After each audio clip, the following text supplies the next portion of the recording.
How did I get to this point? All those days long past. How could they have led to this? But in the end, the past was what it was. It all happened, and there was no going back. I wish I could have gone back.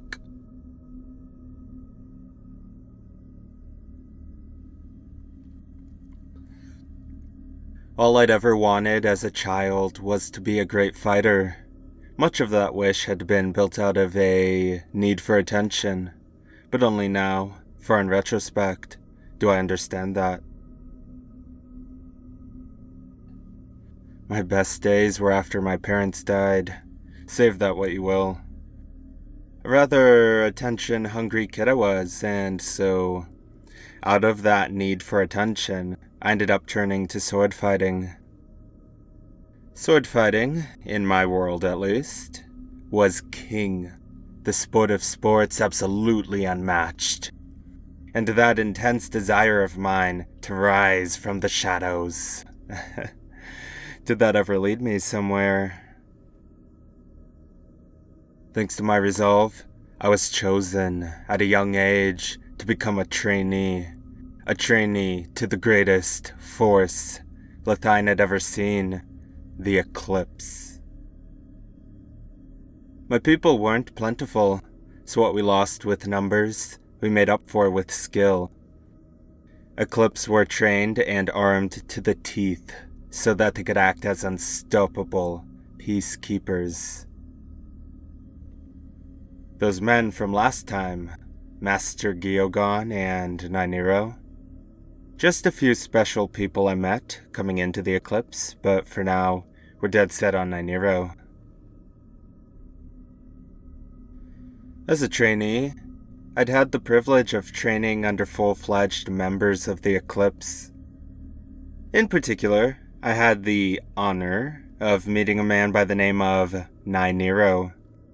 He had just become a full-fledged Eclipse prior to my meeting him. He took note of how I trained from dawn to dusk, and one day, he told me something that shocked me.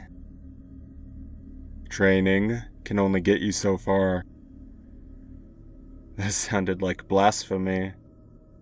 Did he think that training wouldn't do me any good? Did he think I lacked talent? When I naturally inquired for a straightforward answer from him, I didn't quite get what I'd hoped for. Use your head. The more you use it, the more you'll grow. Doing all the boring things, not the exciting things, is what'll make you great. And that was all he'd tell me. What was that to mean exactly? What was I missing? The mystery wouldn't stop bugging me, and I stopped training from dawn to dusk and started spending my days trying to crack the riddle. But of course, after one day where I fought youth older than myself and got, hammered around, I gave up on Nainiro's riddle and went back to training from dawn to dusk.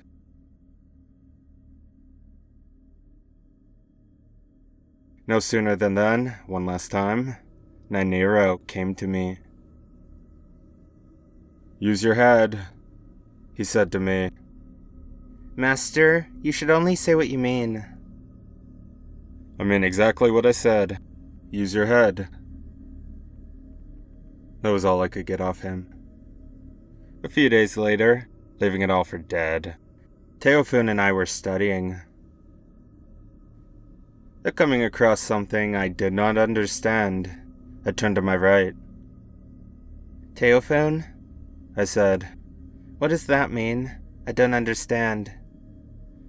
And that's when everything hit little me, as it probably should have a long time ago. Use your head. Use your head?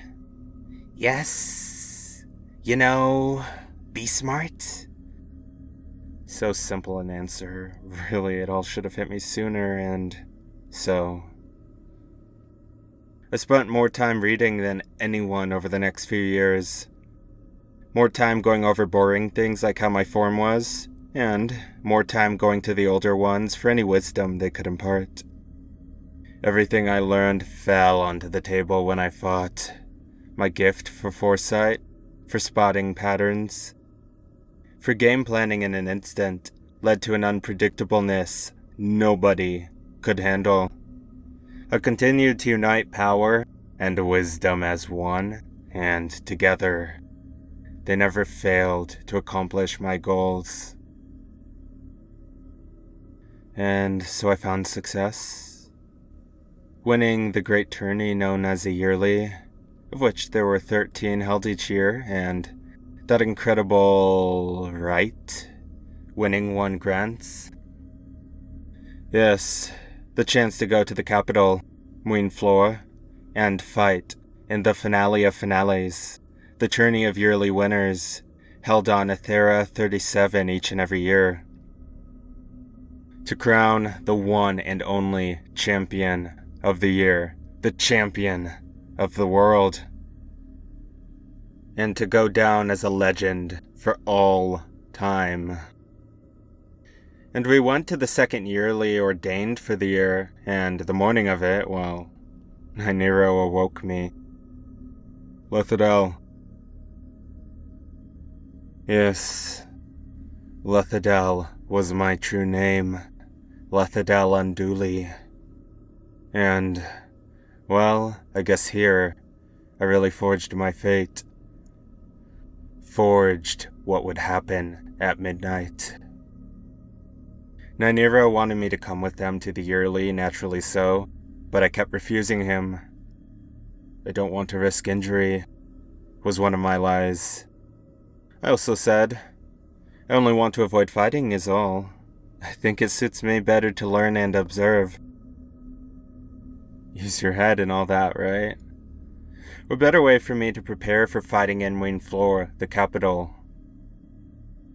So, in the end, the Eclipse went to the yearly without me, though I promised to come later on into it. I went out afterwards in search of food. Ghosts and ghouls weren't much compared to what did haunt my heart. How many homeless men were sprawled out on the streets waiting to die? A sea of men. Winning a yearly presented you a hefty amount of money, and so how could I not take some and feed those I saw? I took a wagon, bought out a merchant selling bread, and went along feeding men. The homeless all crowded around me in return, singing praise after praise and begging, saying, "Please give us your name, Lord. Please give us your name, Lord. Please give us your name, Lord. Please give us your name, Lord." How I'd grown since childhood. Once a little boy in hopes of attention. Now, a man who couldn't bear to take it. I was long past the days of needing attention. All the same, the begging wasn't ending. Lord, Lord, Lord, Lord, Lord, Lord, Lord. I changed my fate again once I said those words, those damned words. If you really do want something to cling to, then cling to this. I come in the name of the Eclipse. And hence, the Eclipse were made known to Sohal. After that whole ordeal, I found myself alone, the homeless all going on their ways, and a man came to see me, just one. There wasn't much to recount. It was all one big mess of gloom and doom from him as I inquired about what Sohal was like. Commoners go hungry, while nobles rest in silk. Corruption is as rampant as it's ever been.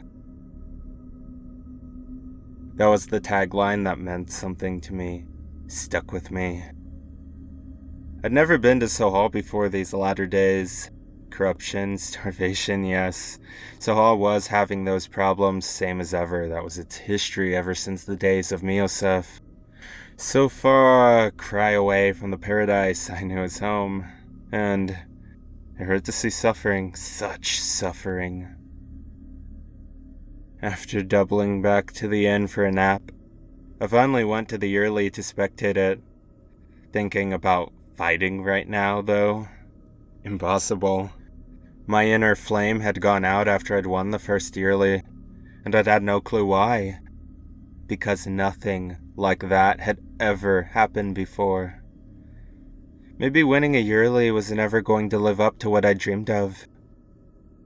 And so was my mystery. I'd won a yearly, a nearly impossible task, so where was my joy? I could go to Moonfloor for the chance to fulfill my greatest dream. Something I'd worked all my life for, and yet no peace lay within me. The spirit of calm once within me now fled. Oftentimes, everything we want turns out to be nothing worth having at all. And so I truly understood that now. My focus had been in the wrong place all these years.